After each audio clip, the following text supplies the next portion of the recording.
Parang pang pungsoy eh. Tingnan mo. Mga may anting-anting.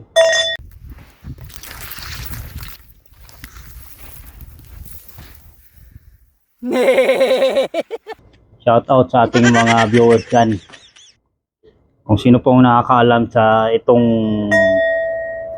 kung nasa part ng Middle East ka o kaya naman na Chiplogro ka, eh alam mo ito kung ano ito. Pero tunog pa lang niya, ito yung pangpungsoy. Yan. O pwede naman ito yung sa harapan ng simbahan, pag iinom ka ng tubig tsaka may alak sa ostyas. Yan. Inumin mo dito, lagay dito yung bino. Pero parang pangpungsoy eh. Tingnan mo.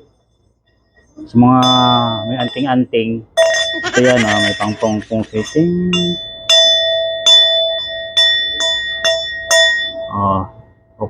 Pero ito ay pangbayo.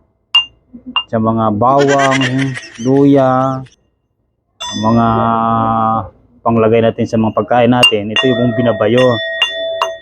Tawag to almiris sa English. Pero